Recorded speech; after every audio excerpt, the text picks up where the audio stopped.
replonger dans le premier épisode. L'épisode dans lequel Marc Gégère, l'un des plus grands avocats pénalistes de notre génération, ouvrait les portes de son cabinet. Il nous racontait les affaires les plus glaçantes, celles qui ne laissent aucun répit, celles qui hantent une vie entière. Alors, on s'est dit qu'on allait retourner dans son cabinet, parce que certaines histoires ne rentrent dans aucune case. Des dossiers absurdes, déroutants, où la vérité semble glisser entre les doigts, et où la justice paraît parfois déconnectée de la réalité. Des affaires si étranges qu'elles en deviennent presque irréelles. Un homme accusé d'un braquage qu'il n'a pas commis, juste parce qu'il ressemble au coupable. Une femme perdue dans ses mensonges. Des objets dérisoires devenus pièces à conviction. Des vies entières suspendues à une parole, une phrase ou un regard. Dans ces moments-là, il n'y a plus de certitude. Juste des visages, des histoires. Et un avocat qui tente de comprendre ce que personne ne veut entendre. Aujourd'hui, Marc nous raconte 6 affaires, toutes différentes mais reliées par un même fil. L'absurdité, la solitude et la frontière fragile entre raison et déraison. Car dans un tribunal, tout peut basculer. Un mot peut sauver, un silence peut condamner. Et parfois, la justice n'a plus de logique. Ce soir, Marc ouvre à nouveau les portes de son cabinet. Il nous parle des affaires qu'il n'oubliera jamais. Celles où il n'y avait plus de réponse. Juste des hommes, des femmes et le vertige du doute. Installez-vous confortablement, éteignez les lumières et entrez dans le cabinet d'un avocat confronté à l'inexplicable. Bienvenue dans un nouvel épisode de Story Cube, spécial True Crime.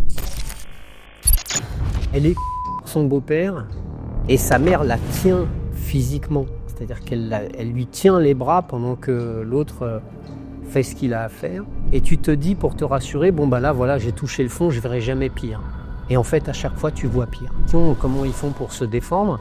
Donc ou bien ils disent ça s'est pas passé, ou bien le pire du pire du pire, c'est qu'ils disent mais c'est elle qui m'a sauté dessus quoi. Salut, c'est Noah. Je vous fais une petite voix off juste avant que l'épisode commence, juste pour vous remercier. Ça fait 2 mois consécutifs que nous sommes le premier podcast True Crime et Storytelling en France. C'est grâce à vous, alors merci infiniment. Et n'hésitez pas évidemment à vous abonner si vous voulez regarder les autres épisodes qui arrivent. Il y a du très très lourd qui arrive, énormément d'histoires et de témoignages absolument glaçants, terrifiants, mais surtout beaucoup trop passionnants. Je le rappelle pour ceux qui ont rejoint l'aventure en cours de route, mais StoryCube, le but principal c'est de raconter des histoires. Alors bienvenue, prenez vos petits popcorn et installez-vous confortablement pour écouter Marc Gégère une nouvelle fois. Bonjour tout le monde, bienvenue dans StoryCube. Aujourd'hui on accueille une nouvelle fois Maître Marc Gégère, un avocat qui exerce depuis plus de 37 ans. Et je trouvais ça intéressant qu'on revienne une nouvelle fois sur certaines affaires qu'il aurait traitées durant sa carrière. Certaines affaires un peu plus légères, d'autres un peu plus grandes.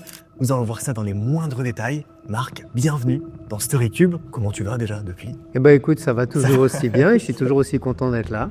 Merci beaucoup. Je crois que tu as écrit un livre d'ailleurs récemment, je te dis pas de bêtises. Oui.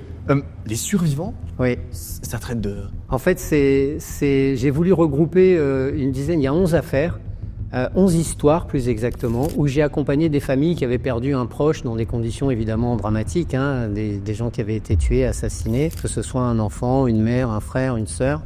Et j'ai voulu un peu montrer, en fait on parle beaucoup des accusés, on parle très peu des victimes, et de ce que représente pour les victimes tout ce processus judiciaire qui souvent est particulièrement difficile et lourd pour des gens qui viennent de souffrir et de perdre un être cher. Et c'était la manière de les accompagner aussi et aussi des rencontres avec des gens incroyables de force, de résilience, de dignité. Et j'ai voulu les mettre en valeur. Tu parles juste du procès dedans ou il y a carrément toute l'histoire ? Non, en fait, ça commence à la rencontre, quand je rencontre ces gens-là, et ensuite tout l'accompagnement pendant l'enquête, l'instruction, où il peut y avoir des reconstitutions, des choses difficiles, tout le procès, toujours vu de l'œil de la victime, et puis il y a aussi mes plaidoiries dedans que j'ai réussi à récupérer. Disponible, je crois, dans toutes les librairies, si je dis pas de bêtises, et aux éditions Mareuil, c'est ça ? C'est ça. Il y a une première affaire que je voulais traiter, dont tu nous avais parlé un peu rapidement. Alors, j'ai pas beaucoup plus d'informations. Qu'est-ce qui se passe ? Alors là, il faut se replacer. On est au tout début des années 1990. Je viens d'arriver à Carpentras. À l'époque, parce que ça a changé, à l'époque, la cour d'assises est à Carpentras, dans le Vaucluse. Maintenant, elle est à Avignon depuis les années 2000. Et mon bureau est au rez-de-chaussée. Et un matin, je vois l'huissier de la cour d'assises taper à ma fenêtre et me dire voilà, il y a le président de la cour d'assises qui voudrait vous voir. Alors évidemment, je prends ma robe, j'y vais et il m'explique, le président de la cour d'assises, voilà, il y a un avocat un peu célèbre mais qui vient de se désister de la défense d'un accusé et je voudrais vous commettre d'office pour que vous assuriez sa défense. Je crois que c'est la deuxième fois de ma vie où je vais aux assises, donc je suis comme ça. Commettre d'office, ça veut dire quoi? Alors, quand on est commis d'office, soit le bâtonnier, c'est-à-dire le chef des avocats, peut commettre d'office un avocat pour assurer la défense de quelqu'un quand celui-ci n'a pas d'avocat désigné et où la présence de l'avocat est obligatoire. Et notamment devant les cours d'assises, on doit être défendu par un avocat.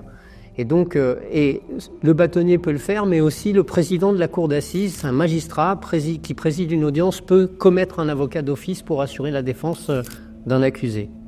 Et donc, je dis, d'accord, mais le procès commence quand? Il me dit dans une demi-heure. J'ai dit, alors là, ça va pas être possible, parce qu'il faut que je prenne connaissance du dossier, etc. Il accepte de reporter le début du procès. On était un vendredi, il accepte de le reporter au lundi. Donc, pendant le week-end, je prends connaissance du dossier.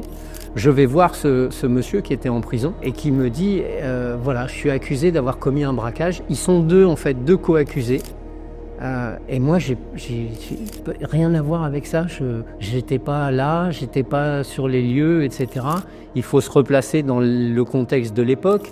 En 1990, il n'y a pas de téléphone portable, donc il n'y a pas de téléphonie, il n'y a pas de géolocalisation, il n'y a pas d'ADN. Tout ça n'existe pas encore. Donc, on peut avoir des gens qui sont accusés sur la foi, par exemple, d'une reconnaissance. Parce que des gens, on leur a montré la photo, et c'est ça qui arrive à ce garçon-là. C'est que les victimes, c'est un braquage de banque, et on montre aux employés de la banque un certain nombre de photos, et il y a des gens qui vont dire c'est lui, on le reconnaît comme étant le deuxième braqueur. Je me dis mais pas du tout, moi c'est pas du tout moi. Donc je suis un peu perdu dans l'histoire. Je me dis c'est bizarre si des gens le reconnaissent, voilà. Et donc le procès commence, et il y a l'autre co-accusé qui par contre lui est complètement accusé, c'est-à-dire qu'on a ses empreintes sur les lieux, on a retrouvé le butin chez lui, enfin bon, lui il est vraiment, c'est sûr que c'est lui. Donc je compte un peu quelque part sur lui, parce que je me dis si vraiment le mien n'est pas son complice, peut-être qu'il va m'aider et dire c'est pas lui. Dans un premier temps, le gars, comme tous les voyous qui se respectent, il dit moi je parle de moi, je parle pas des autres. Donc ça m'arrangeait pas sur le coup, si tu veux, parce que j'aurais préféré qu'il me parle un peu et qu'il disculpe mon client. Ouais, t'aurais aimé qu'il dise que c'est pas... Ouais, que c'était pas lui. Mais il a un avocat qui est lui par contre très expérimenté et qui va finir par obtenir de lui qui finisse par dire non, c'est pas lui qui était avec moi. Mais j'ai toujours contre moi 3 caissières de la banque qui viennent dire si on l'a reconnu, c'est lui quoi. Et donc le procès se déroule comme ça. Donc c'est très difficile quand tu as des victimes qui témoignent à la barre de la cour d'assises de leur rentrer dedans en disant vous racontez n'importe quoi, c'est pas possible. Les jurés supportent pas qu'on fasse du mal aux témoins, surtout quand c'est des victimes. Donc j'essaye pas à pas de dire mais vous êtes sûr, vous savez vous avez eu l'émotion, c'était difficile, vous aviez un fusil braqué sur vous, est-ce que vous êtes certaine, etc. Et sur les 3, il y en a au moins une qui me dit « Oui, je suis absolument affirmative, je sais que c'est lui ». Donc là, je suis vraiment embêté, surtout que mon gars, il a rien, enfin son parcours de vie n'a rien à voir avec un braqueur. Il n'est pas issu de la même région que l'autre, ils ne se connaissent pas, rien ne permet de démontrer qu'ils ne se soient jamais connus. Donc c'est quand même curieux, tu vois, tu rencontres pas un gars dans le métro ou dans un bar en disant « Tiens, j'ai rien à faire, tu veux pas venir faire un braquage avec moi ?» Donc c'est assez curieux. Et finalement, à la fin du procès, c'est l'autre qui est interrogé. Donc lui, il dit « oui, c'est moi, etc. » machin, il s'explique. Et puis le président de la cour d'assises, qui est un vieux Corse, monsieur Nicolaï, paix à son âme, le pauvre, il a disparu depuis, qui était toujours un peu comme s'il dormait. Tu sais, il était toujours un peu en arrière, comme ça, les yeux mi-clos. Mais en fait, il captait tout, il écoutait tout, et il était très intelligent. Et à un moment donné, il dit à cet homme-là « Je sais quelles sont vos habitudes. On ne parle que de soi et on ne parle pas des autres. Mais on ne parle pas des autres pour les incriminer. Mais que diriez-vous de parler des autres pour les innocenter si c'était le cas ?» Et le type réfléchit un peu et puis je pense qu'à ce moment-là, il se dit qu'il a peut-être un côté chevaleresque à montrer, tu vois. Et il dit non, c'est pas lui. C'est pas lui, mais par contre, le gars avec qui je l'ai fait, il lui ressemble comme 2 gouttes d'eau. Et c'est pour ça que j'ai appelé cette histoire le sosie du braqueur, parce que mon client était effectivement le sosie de celui qui avait accompagné l'autre pour aller braquer cette banque. Et il a fini par être acquitté Donc ça, c'est une histoire qui se termine bien. Elle aurait pu mal se terminer. Hein. Si l'autre ne dit rien et que la caissière continue à dire « je suis sûr que c'est lui », il partait. Hein. Il a été libéré, Oui, à l'acquittement, c'est ça qui est merveilleux. C'est qu'à l'époque, on est dans un système judiciaire qui fait que même quand un accusé est libre, 3 jours avant le début du procès, il y a ce qu'on appelle une ordonnance de prise de corps, c'est-à-dire qu'on va le chercher, où il se présente à la maison d'arrêt, parce que devant la cour d'assises à l'époque, tous les accusés se présentaient détenus. Donc il fallait qu'ils soient placés en détention. Le mien avait été mis sous contrôle judiciaire parce qu'il y avait quand même, on se demandait vraiment si c'était lui, parce qu'il n'y avait rien qui le rattachait à l'autre, mais il avait été incarcéré ces 3 jours-là. Et donc, ce qui est merveilleux quand tu as un acquittement, c'est que à ce moment-là, tu vois que les gendarmes qui sont derrière l'accusé, au lieu de lui dire de se tourner pour lui mettre les menottes, ils prennent les menottes, ils les mettent dans la poche, ils ouvrent le box et ils disent « vous pouvez y aller, monsieur ». Ça, c'est des moments, quand tu es avocat de défense et que tu obtiens ça, c'est des moments assez merveilleux. Bah oui, tu m'étonnes. Il y a une autre affaire qui n'a rien à voir, mais dont tu nous avais parlé aussi, ça s'appelle la fiole d'arrosage. La fiole d'arrosage, oui. Alors ça, il faut comprendre. Moi, j'arrive, au départ, je suis prêtre serment à Paris, j'ai fait toutes mes études à Paris, donc l'accent du Midi, c'est pas quelque chose que je maîtrise particulièrement. J'arrive, je suis à Carpentras et je reçois un de mes premiers clients, si je puis dire. Et le type, il a un accent du Midi, mais à couper au couteau, ce qui fait que je comprends pas très bien ce qu'il dit, et il me dit « j'ai mon voisin qui cure pas sa filleule ». Je me dis « qu'est-ce qu'il a fait à sa filleule ?» J'étais parti, moi, sur une affaire de mœurs, tu vois, je comprenais pas du tout ce qu'il voulait me dire. Et en fait, après lui avoir posé 3 fois ou 4 fois la question, je comprends qu'il me parle pas d'une filleule, mais d'une filiole d'arrosage, qui est en fait, à l'époque où on n'avait pas l'eau sous pression, pour arroser les champs, en fait, ils inondaient les champs et ils ouvraient des petits créneaux comme ça qui s'appelaient des filioles. Et son voisin ne nettoyait pas la filiole d'arrosage. Donc moi qui croyais partir sur une affaire criminelle absolument extraordinaire, me suis retrouvé avec une affaire rurale à laquelle j'ai pas compris grand-chose. Mais ça, c'était pour un peu dire qu'on n'a pas que des histoires dramatiques à raconter parfois. C'est clair. Comment tu défends un truc comme ça?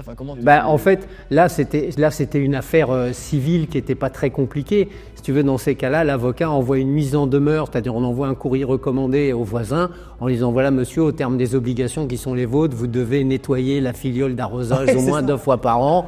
Manifestement, vous ne l'avez pas fait, donc vous seriez bien gentil de bien vouloir le faire, sinon je serai obligé de faire une procédure, ce qui va vous coûter beaucoup plus d'argent, plutôt que d'aller prendre une pelle et un seau et d'aller nettoyer ce que vous avez à nettoyer. » Oui, il l'a fait, mais souvent derrière ces histoires rurales se cachent des inimitiés entre voisins, et parfois même ces inimitiés, elles vont parfois même jusqu'à des moments dramatiques. Hein.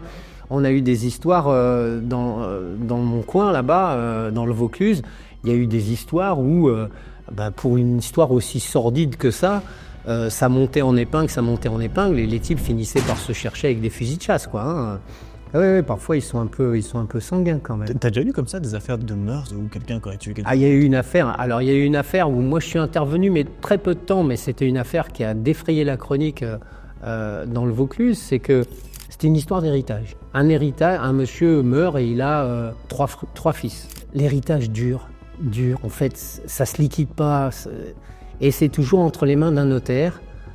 Et le notaire, il fait ce qu'il peut, parce qu'il faut comprendre que quand on est notaire et qu'on est chargé de liquider une succession, on ne peut faire le partage que si tout le monde est d'accord.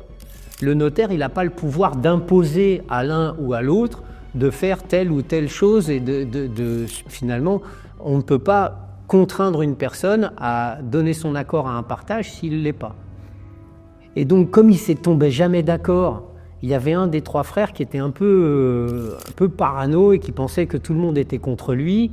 Et puis à force de paranoïa, il s'est dit, en fait, c'est la faute du notaire. Et de se persuader au fil des années que c'était le notaire qui bloquait la succession, que c'était à cause de ce notaire qu'il n'arrivait pas à obtenir sa légitime part de l'héritage de son père.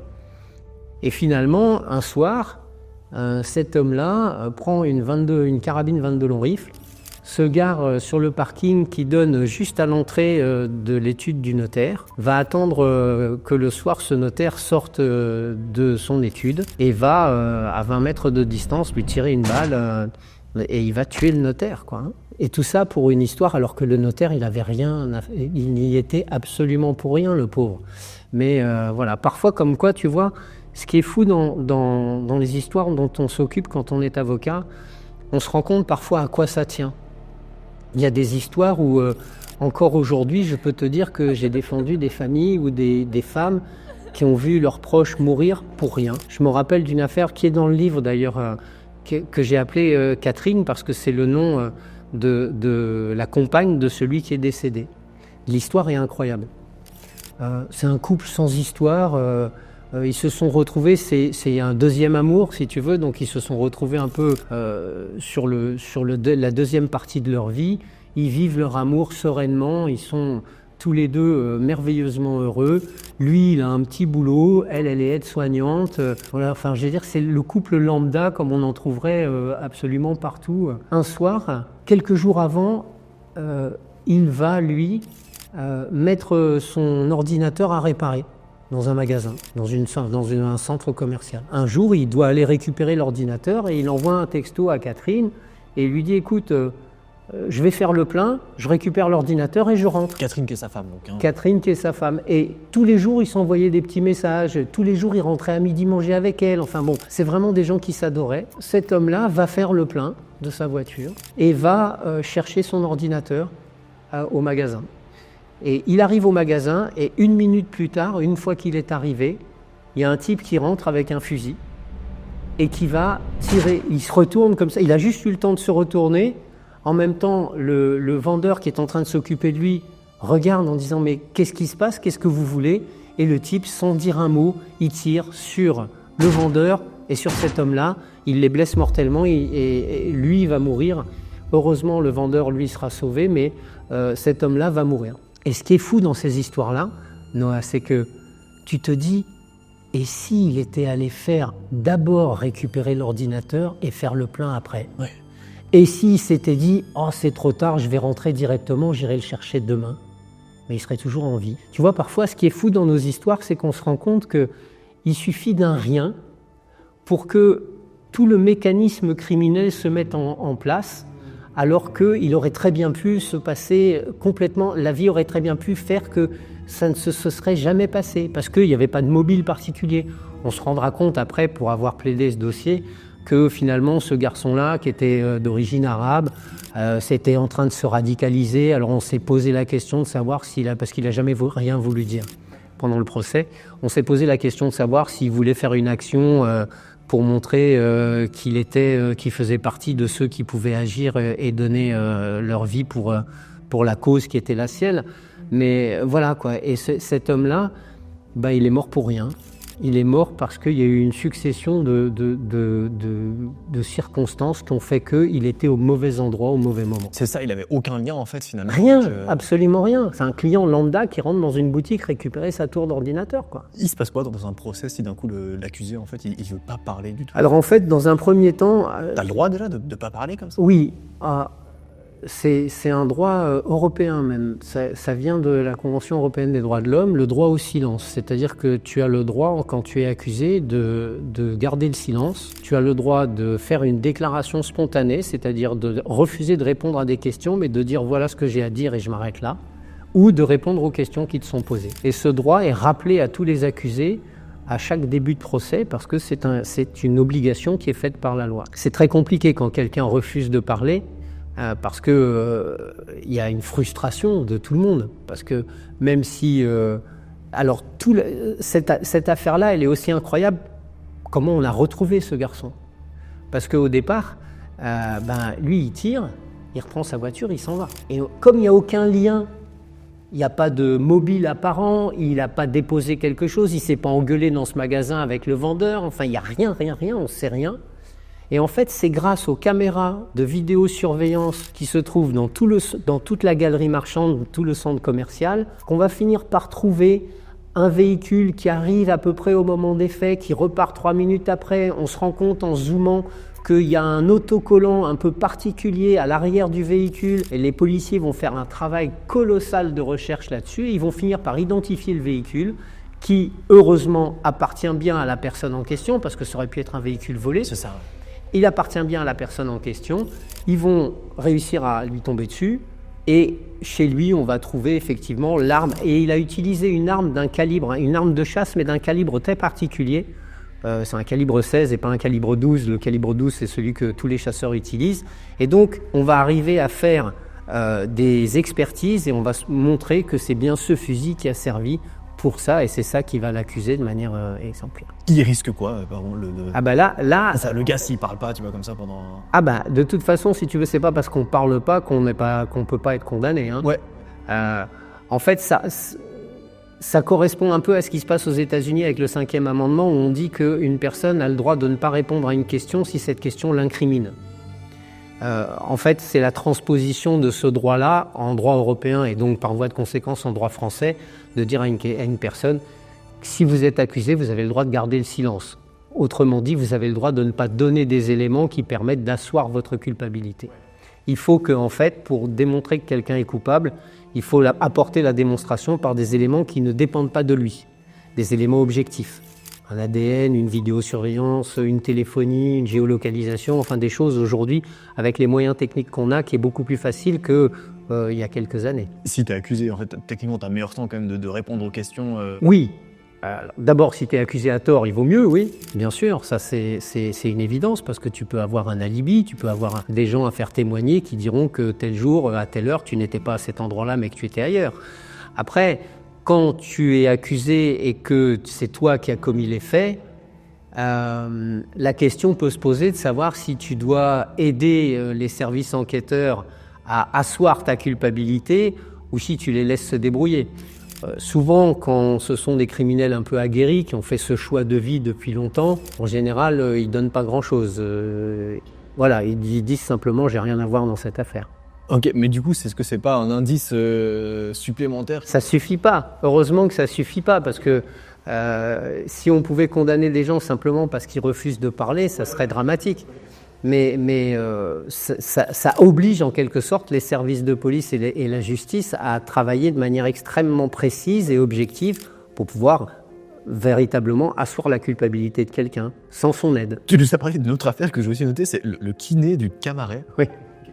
Alors ça, c'est un peu plus léger. Et en fait, il faut là aussi, moi j'arrive de Paris, on est en 1990, et quand j'arrive au barreau de Carpentras, je suis le 38e avocat. Je viens d'un barreau où il y a 15 000 avocats. Et j'arrive et il y a 38 avocats dans ma ville. Donc c'est vraiment pas beaucoup.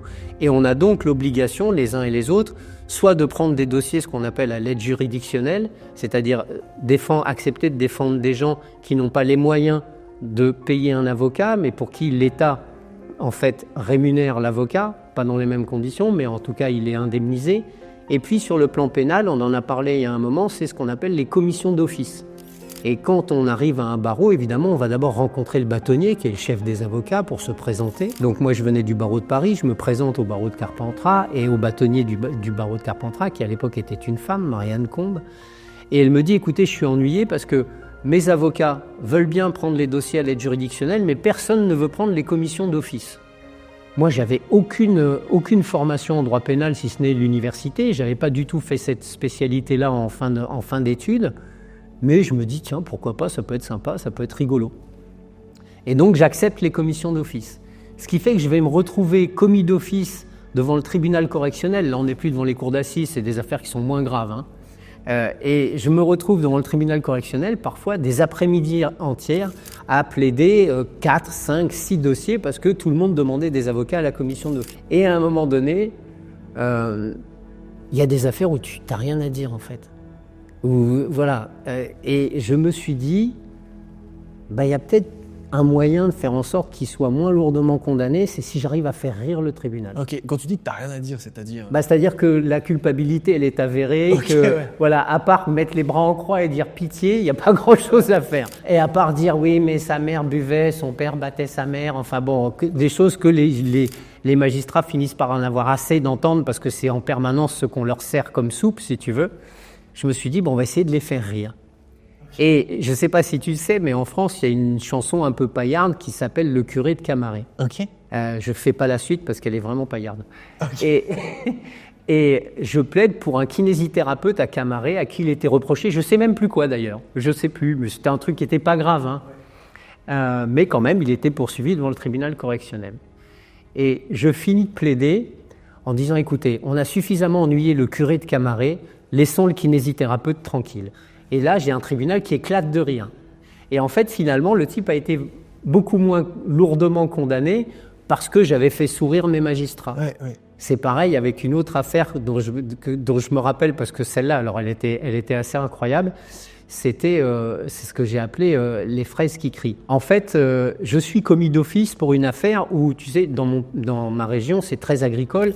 Donc, il y a beaucoup de maraîchage et notamment des fraises. Et quand il s'agit de récolter les fraises, il y a beaucoup de gens qui travaillent dans les champs. Ils ne sont pas tous nécessairement déclarés. Et donc, tu as souvent l'inspection du travail et les gendarmes qui font des razzias dans les serres pour vérifier que les gens sont déclarés ou pas. Et là, je tombe sur un agriculteur qui était poursuivi parce qu'on avait fait une descente dans ses serres et que sur 25 ouvriers, il y en avait 2 qui étaient déclarés et il y en avait 23 qui ne l'étaient pas. Voilà.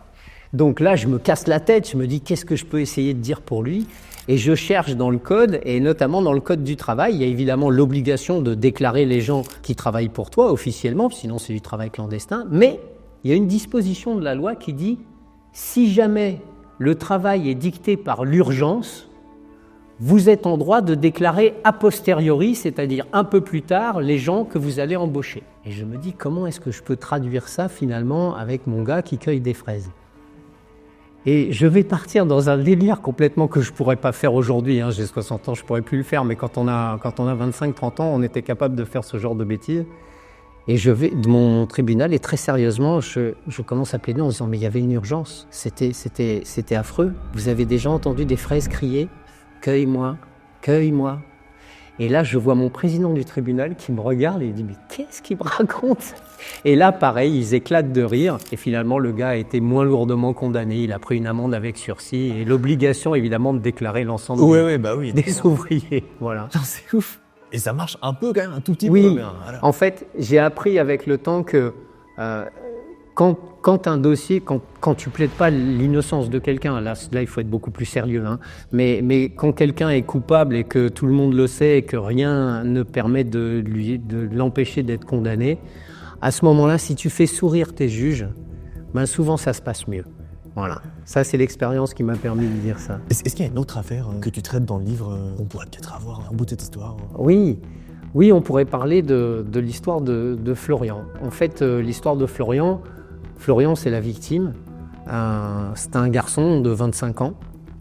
Et j'ai accompagné son père, sa mère et sa sœur parce qu'il a été tué. Cette affaire, elle m'a beaucoup marqué parce que c'est la personnalité de Florian qui m'a beaucoup marqué. C'est un jeune homme très droit, très généreux, toujours tourné vers les autres. Et puis un soir, il va boire un coup à une fête, c'était Halloween. Il va boire un coup dans un bar et il retrouve là des gens qu'il connaissait d'avant et dont une femme, Nora. Et puis ils décident de faire la soirée ensemble, donc ils se retrouvent à une petite dizaine à faire la soirée ensemble. Et puis finalement, ils décident de finir la soirée chez Nora. Donc tout le monde arrive chez Nora, mais un peu en décalé parce qu'ils sont chacun en voiture. Et lorsque Florian arrive avec sa voiture, Nora est déjà arrivée et il voit Nora en train d'être molestée, mais assez violemment, par un homme qu'il comprend être l'ex-mari de Nora. Molestée, juste pour ceux que ça fasse. Alors, ça veut dire que le gars l'avait tirée par les cheveux dans les vignes et commençait à lui mettre des baffes en la mettant par terre et en l'insultant, etc. Florian, à ce moment-là, son sang fait qu'un tour. Il sort et il s'interpose, en fait. Et il dit au gars, je ne sais pas ce que tu lui reproches. Ça ne me regarde pas. Mais par contre, on ne fait pas ça à une femme. Donc, tu lui parles, tu lui dis ce que tu as à lui dire, mais tu la touches plus comme ça. Et comme c'était un garçon qui était assez imposant, il n'avait pas besoin de faire autre chose, si tu veux. Voilà. Simplement, son attitude, son comportement et sa corpulence a fait que le gars s'est arrêté immédiatement. Et puis, en vociférant, il est parti en insultant un peu tout le monde, etc. À ce moment-là, On est sur une petite pente, il y a la maison et le portail de la maison de Nora qui est un peu à mi-chemin entre là où les voitures sont garées et là où il se trouve. Donc chacun remonte gentiment. Lui, il est déjà pour tout le monde, cet ex-mari, il est déjà parti. Et en fait, il n'est pas parti. Il va dans sa voiture, il prend une barre de fer qui fait 5 kilos. Et au moment où Florian passe le portail, en fait, l'autre par derrière va lui mettre un premier coup de barre de fer derrière la tête. Il va tomber à genoux et là, il va lui remettre un autre coup qui va le tuer, évidemment, lui éclater la boîte crânienne. Et c'est dans ces conditions que ce garçon-là va mourir dans les secondes qui vont suivre. Cette affaire, elle m'a beaucoup marqué, d'abord parce que j'ai trouvé que ce garçon, il était mort simplement parce qu'il n'avait pas supporté quelque chose qui n'était pas supportable, quoi, hein, qu'on s'attaque à une femme sans défense comme ça, quelles qu'en soient les raisons. On n'a pas à agir de la sorte. Et puis parce que ça a été pour moi l'occasion de rencontrer des gens, ses parents notamment, et sa sœur, qui étaient très différents par rapport à la peine qui était la leur. La première que je rencontre, c'est sa maman. Et je vois une femme qui me parle de manière très posée de ce drame. Pas sans émotion, mais avec une émotion parfaitement contenue, réfléchie, rationalisée. Et je suis surpris dans un premier temps de voir ça. Et en fait, je comprendrai un peu plus tard pourquoi, parce qu'en fait, elle est psychothérapeute et que comme elle rationalise beaucoup les choses, elle avait cette capacité de distance par rapport à ses faits. Et c'était complètement l'inverse. Le père, lui, était dévasté. C'est-à-dire que quand j'ai reçu, parce qu'ils étaient séparés les parents, donc j'ai reçu d'abord la maman et après j'ai reçu le papa. Et quand je reçois le père, je vois un homme, et alors c'est peut-être curieux ce que je vais dire, hein, mais c'est souvent plus difficile à supporter un homme qui s'effondre en larmes qu'une femme. Peut-être c'est un peu curieux, mais en tout cas cet homme-là, ça m'avait... je me rappelle très bien qu'il a commencé, je lui ai dit, parlez-moi un peu de votre fils. Il a commencé 2 phrases et il s'est effondré en larmes. Et là je ne savais plus quoi faire en fait. Donc pour me donner un peu de contenance, je suis sorti, je suis allé lui chercher un verre d'eau, je lui ai ramené un verre d'eau le temps qu'il se remette un peu. Et ce qui a été fou, c'est que j'ai plaidé pour eux et pour sa sœur aussi devant la cour d'assises à 2 reprises, puisque ce garçon a fait appel. Dans un premier temps, il avait dit, et c'était ça qui était très difficile pour eux, il avait dit « mais Florian m'a provoqué ». C'est Florian qui est venu au contact et je me suis défendu. Alors qu'il y avait 10 témoins, puisqu'il y avait les 10 autres personnes qui disaient évidemment l'inverse. Parce qu'il finalement, il a fait ça devant les autres, carrément. Ah oui. Alors il y en avait une partie qui était déjà rentrée, qui n'ont entendu que le bruit du coup. Et il y en avait 1 ou 2 qui n'étaient encore pas rentrés et qui l'ont vu. Donc, ils n'ont même pas eu le temps de réagir. Là. Ah non, c'est arrivé extrêmement rapidement. Et donc, si tu veux, ce qui était très difficile, c'était... Ça, c'est l'occasion de montrer en fait à quel point un procès, ça peut être très compliqué pour les victimes ou les familles de victimes, c'est d'entendre des mensonges qui sont dits sur celui qui est parti. C'est-à-dire de salir en quelque sorte la mémoire de Florian. Son père avait énormément de mal à supporter tout ça. Et il a fallu que je fasse un travail considérable d'accompagnement auprès de cet homme pour qu'il essaye de ne pas trop souffrir finalement de ce qu'il allait entendre. Et pour ça, ce que j'ai fait, c'est que je l'ai préparé. Je lui ai dit, voilà ce qui va se passer. Voilà ce que vous allez entendre. Il faut vous préparer à ça. Ne vous préparez pas, ne vous attendez pas à connaître la vérité. Cet homme-là ne la dira jamais. Et c'est la raison pour laquelle, finalement, au premier procès, ça a été très compliqué. Il a été condamné, il a fait appel. Et au deuxième procès, il a fini par reconnaître que Florian n'avait rien fait, mais il a pris la même peine parce que les faits qui lui étaient reprochés étaient abominables. Ça, c'était l'occasion de parler d'un avocat célèbre, puisque j'ai eu en face de moi Éric Dupond-Moretti. En appel, ce garçon se fait assister par Éric Dupond-Moretti pour assurer sa défense. Et j'en parle dans le livre parce que tout le monde connaît évidemment Maître Dupond-Moretti avant qu'il ne soit ministre de la Justice. Il a été avocat et il a été surnommé acquittator puisqu'il avait à son actif des dizaines et des dizaines d'acquittements dans les procès. Moi, j'avais déjà eu l'occasion de le rencontrer, notamment dans l'affaire Alessandri d'ailleurs, où il était l'avocat de Johan à un des procès. Quand je le rencontre, on avait assez sympathisé. Tu sais, entre avocats, on se tutoie tout de suite, on est assez proches. Et quand je le rencontre pour ce procès-là, je vois qu'il a la mine renfrognée, il a pas l'air très content. Je me dis, tiens, c'est curieux. Parce que jusque-là, son client disait, mais moi, j'ai rien fait, je me suis défendu, en fait. Donc, quand il arrive, c'était pour moi une épreuve un peu importante, parce qu'il était réputé pour être particulièrement efficace, quand même, hein, Dupond-Moretti, quand il était avocat. Et je comprends pas au début pourquoi il a l'air si renfrogné, il a l'air de mauvaise humeur.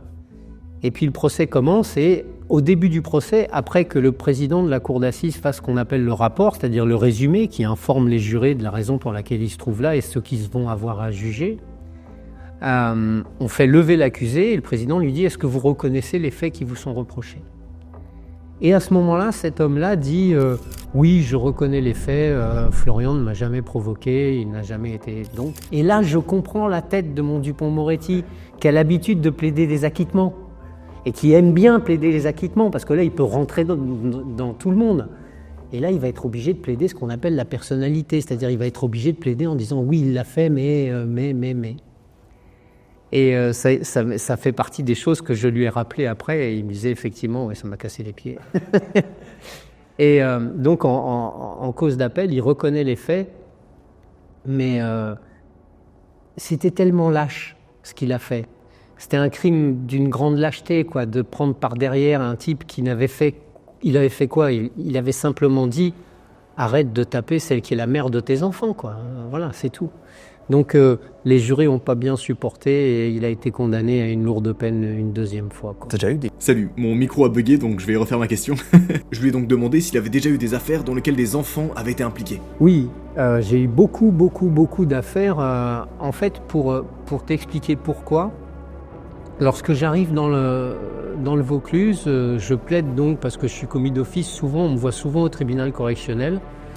Et puis je vois assez régulièrement un monsieur d'un certain âge au fond de la salle qui dit rien, qui n'a pas l'air concerné par une affaire, mais qui est là. Et puis au bout de la 3e ou 4e fois que je le vois présent dans la salle d'audience, à la fin d'une audience, il vient me voir et il me dit « Voilà, écoutez, je suis chargé au Conseil général de l'aide sociale à l'enfance et je m'occupe plus particulièrement de la défense des enfants qui ont été victimes dans leur milieu intrafamilial et qui, à cause de ça, ont été placés au Conseil général et c'est moi qui les représente. » Et il me dit « Je cherche un avocat pour assurer leur défense.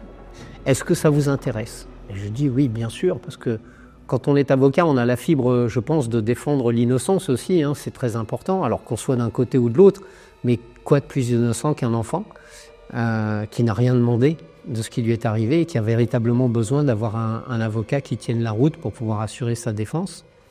Et je vais à cette occasion-là donc assurer la défense de nombreux enfants victimes, souvent victimes de faits à caractère et j'ai un nombre incalculable d'histoires que j'ai racontées dans mon premier bouquin d'ailleurs, hein, pour certaines d'entre elles, pour les plus marquantes. Mais oui, j'ai plein d'affaires où j'ai défendu. Je me rappelle de certaines histoires parce qu'elles ont eu toujours un côté un peu saillant. Il faut comprendre que quand tu commences à défendre des affaires comme ça, pour te blinder un peu, quand tu découvres une affaire, c'est toujours l'horreur, hein. C'est un enfant qui est atteint, c'est toujours l'horreur. Et tu te dis, pour te rassurer, bon bah là, voilà, j'ai touché le fond, je verrai jamais pire. Et en fait, à chaque fois, tu vois pire. À chaque fois, tu découvres que la folie des hommes est sans limite et que parfois leur cruauté est incroyable.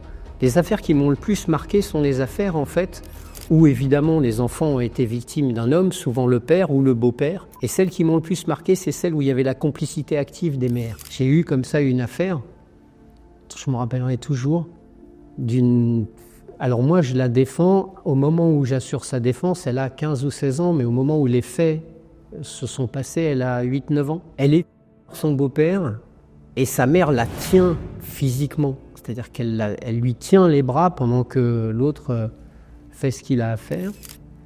Et ensuite, systématiquement, sa mère lui faisait un chocolat chaud. Je me rappellerai toujours du témoignage de cette fille à la barre qui, en larmes, explique que même lorsqu'elle sent l'odeur du chocolat chaud, ça la fait vomir, quoi. Elle supporte plus cette odeur, elle supporte plus la vue de ça. Ça peut paraître anecdotique, mais en fait, ça montre à quel point l'atteinte est profonde.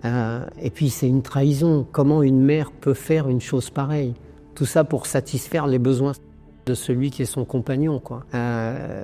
D'autres affaires où les enfants sont parfois traités comme des esclaves. C'est des choses absolument abominables de perversion. Je me rappelle d'histoires où une fille était vraiment... elle servait à tous les hommes de la famille, quoi. Oui, souvent, si tu veux... Enfin, souvent. Dans ce qu'on appelle les familles il n'y a pas de limite, il n'y a pas de barrière. C'est-à-dire que la barrière intergénérationnelle, elle n'existe pas. Toi, il ne viendrait pas à l'idée d'avoir du désir pour quelqu'un qui a 20 ans, 25 ans ou 30 ans de moins que toi. Dans les familles incestueuses, il n'y a pas cette barrière. Donc finalement, le père commence, et puis après c'est le frère, et puis après c'est l'oncle. Cette fille, elle était... après, ça donne des enfants qui ont ce qu'on appelle des conduites à risque. C'est-à-dire que pour eux, leur corps n'a plus aucune valeur. Donc on les retrouve souvent à verser dans la prostitution ou à avoir des conduites avec de multiples partenaires, etc. Parce qu'elles n'ont plus aucune notion de l'importance de ce corps. Et comment ils se défendent, les accusés, quand il y a des affaires comme ça? J'ai tout vu là. Pour ça, j'ai tout entendu, y compris des choses inaudibles. Alors, ou bien ils te disent c'est pas vrai, ça s'est pas passé. Et c'est des affaires compliquées, tu sais, parce que souvent il n'y a pas de témoin, évidemment. Hein, ça se passe dans le huis clos familial. À part celui qui est accusé et celle qui dit être victime, souvent c'est la petite fille, elle est dans son lit, et puis le beau-père, quand tout le monde est couché, il monte dans sa chambre, il fait ce qu'il a à faire, et au bout d'un moment, la petite, elle en peut plus, elle finit par parler. Eh ben souvent on dit c'est sa parole contre la parole de celui qui dit c'est pas vrai, elle raconte n'importe quoi, tu vois. Donc c'est des affaires très compliquées à démontrer. Alors comment on arrive à faire ça?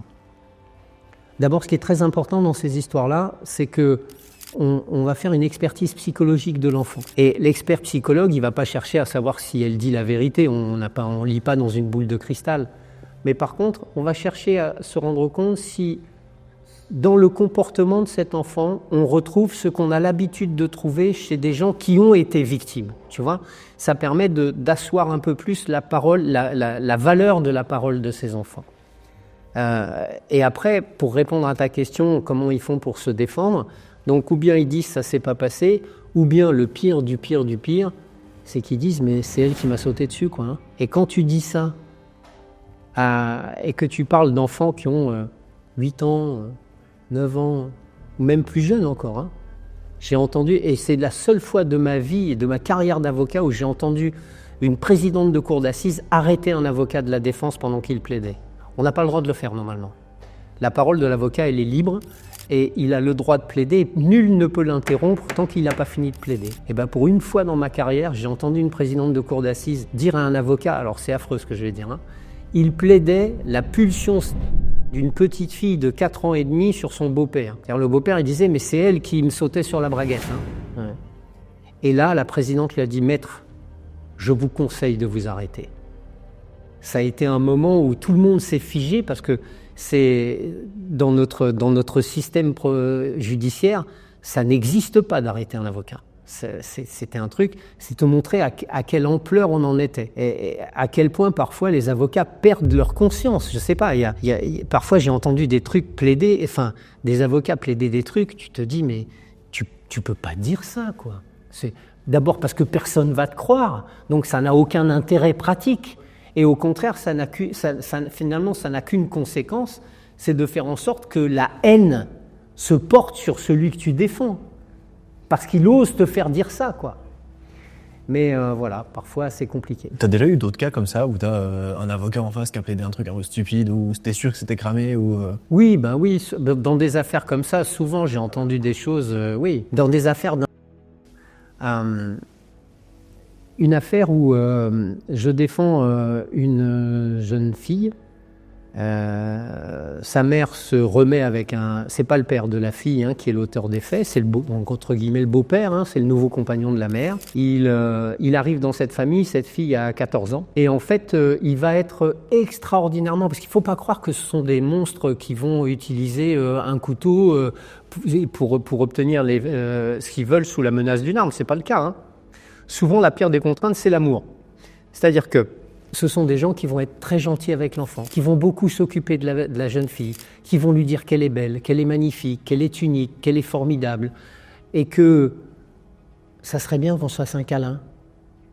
Ça serait sympa, et puis tu verras, de toute façon, tu sais, tous les papas font ça avec leur fille, c'est comme ça qu'on leur apprend la vie. Et c'est ce genre de choses, et on en arrive parfois à ce que l'enfant, qui lui, il a besoin d'être aimé, imagine dans sa tête d'enfant que pour être aimé, ça fait partie de ce qu'il faut faire pour être aimé par son père ou par son beau-père. Et on arrive à des situations où, dans des affaires, j'avais des échanges de textos où c'est la petite qui disait à son beau-père « Tu viendras faire la sieste avec moi, hein ?» Et quand on est en défense et qu'on utilise ça en disant « Vous voyez bien que c'est elle qui voulait », évidemment, c'est monstrueux de faire ça. Et en même temps, c'est ne rien comprendre à ce qui se passe en fait dans la tête de ces enfants à ce moment-là. Parce que celui qui va dévoyer le sentiment amoureux, un sentiment amoureux filial, celui qui va le pervertir, c'est celui qui rajoute l'obligation d'avoir un acte pour que ton beau-père t'aime. C'est quoi cette histoire, tu vois ? Et ça fait partie des choses qui me mettent hors de moi. Ouais. En général, finalement, c'est curieux, j'ai souvent beaucoup plus de mal à garder mon calme dans des affaires où on s'attaque à des enfants que dans certaines affaires de meurtre où je réussis quand même à garder une certaine... un certain calme. Bien sûr. Petite dernière question comme ça, je sais pas si c'est le cas, mais tu as déjà eu affaire à des parents qui sont dans le déni, par exemple, où ils se disent « Non, mon fils, il a absolument rien fait, mais finalement, c'était le cas », ou tu vois des familles qui, tu vois... C'est malheureusement assez souvent systématique dans certaines affaires, ouais. Ça me fait penser à des affaires où j'ai été amené à défendre, soit d'un côté, soit de l'autre d'ailleurs, des histoires sur fond de trafic de stupéfiants où il y a des règlements de compte. Et à ce moment-là, je me retrouve avec des gens souvent d'une culture différente et avec des parents qui sont, mais alors, à des années-lumière d'imaginer ce que font leurs enfants. Ouais. C'est-à-dire que il travaille, qu'est-ce qu'il fait ? Je sais pas, il travaille, il part le matin, il rentre le soir, mais il est très gentil, il fait la vaisselle quand il est là, il descend la poubelle, il s'occupe de sa petite sœur, etc. Oui, tu peux faire la vaisselle, tu peux être gentil avec ta mère, mais tu peux aussi trafiquer des stupes et aller flinguer celui qui est ton concurrent direct. Et c'est ça qui rend les choses un peu incroyables, c'est-à-dire qu'il y a un décalage entre ce que les parents savent de leur propre enfant et ce qu'il a réellement fait. Donc ça arrive vraiment, ça ? Ah oui, ça arrive vraiment. Et là, on a parfois des scènes totalement surréalistes devant les cours d'assises où tu as la maman qui vient témoigner en disant « mais je comprends pas ce que vous me dites, quoi. Je comprends pas ». Alors, est-ce que ce sont des parents qui sont particulièrement en dehors de toute réalité ? Est-ce que c'est des parents qui veulent pas savoir ce qui se passe ? Je sais pas. Mais en attendant, parfois, il y a une sincérité dans le propos de la maman qui vient vous dire « mais non, mais il est gentil, mon fils. Il n'a pas pu faire ça. » Alors que tout l'accable. Hein. Et ils réagissent comment après, une fois qu'ils voient, c'est déjà arrivé qu'ils s'aperçoivent qu'en fait, là, c'est... Alors là, suivant que c'est la maman ou le papa, les réactions sont souvent très différentes. La maman, souvent, s'effondre. Et le père, lui, souvent, parce que c'est une atteinte à l'honneur de son nom, etc., coupe tous les liens avec l'enfant en question. Ça m'est arrivé plusieurs fois de voir ça, oui, effectivement. C'est même déjà arrivé qu'à une cour d'assises, je sais pas, le père se rend compte, en fait, avec toutes les preuves... Oui, c'est déjà arrivé dans une cour d'assises que le père finisse par se tourner vers son fils en disant « mais je te renie, quoi. Tu n'as plus le droit de porter mon nom ». Ça, c'est des moments qui sont difficiles. Hein, Ouais, tu réagis comment quand tu es comme ça en tant qu'avocat Parfois, quand tu es avocat, même si ton métier est un métier de verbe et de parole, il faut savoir se taire. Là, c'est plus toi. Là. Il faut laisser les choses se faire et que tu sois d'un côté ou de l'autre, tu n'as plus de prise là-dessus. C'est hors procès quelque part. Ça sort du contexte du procès. C'est un père qui réalise que son fils n'est absolument pas ce qu'il a imaginé qu'il était. Et ça nous dépasse. Moi, je respecte ça, quelles qu'en soient les conséquences, et je pense que j'ai pas à intervenir dans ces histoires-là, quoi. Mais c'est des moments qui sont à la fois très forts et souvent très tristes parce que souvent ce sont des parents qui sont exemplaires. Les parents travaillent de manière acharnée, souvent avec de très petits moyens, etc. Et après, quand on est avocat général, qu'on représente l'accusation, il arrive qu'il y ait quelques phrases assassines qui disent « Mais ça vous étonnait pas que votre fils, il ait un véhicule de sport, ça vous étonnait pas qu'il ait une montre de Grand Prix, ça vous étonnait pas qu'il parte à Marbella 3 fois par an pour les vacances, vous pensez qu'il le faisait avec quoi ?» Et là, parfois, on ouvre... La justice, elle est aussi faite parfois pour ouvrir les yeux à des gens qui n'ont pas envie de les ouvrir. Hein. Marc, merci infiniment. Hein. Merci beaucoup. Tu as écrit un livre aussi récemment, je pense que pour ceux qui n'ont peut-être pas forcément vu au début, ça s'appelle Les Survivants. Ouais. Disponible un peu partout en librairie. Il y a 11 histoires à l'intérieur sur lesquelles tu es intervenu. C'est l'histoire un peu de quoi, globalement? En fait, ce sont 11 histoires. Le thème qui les regroupe, c'est le fait d'avoir accompagné des proches qui avaient perdu une mère, un enfant, un frère, une sœur, dans des conditions évidemment criminelles, dramatiques. Et c'est vraiment pas que le procès, c'est-à-dire c'est à partir du moment où je rencontre ces gens dans mon bureau pour la première fois et tout l'accompagnement qui est le mien au travers de l'enquête, de l'instruction, puis du procès, toujours le procès vu de l'œil de la victime et non pas de l'accusé. Et il y a aussi mes plaidoiries dedans que j'ai réussi à reconstituer. Voilà. Exceptionnel. Évidemment, je vous mets le lien en première ligne de description pour ceux qui veulent se procurer. C'est déjà la fin de cette vidéo. Je vous rappelle que si vous aussi, vous voulez participer à un épisode de StoryCube, il y a un mail qui s'affiche juste ici pour envoyer un petit récap. Et on se fera un plaisir de vous faire passer dans l'émission. C'était Noah. Marc, merci encore une fois. Merci Noah. Bye.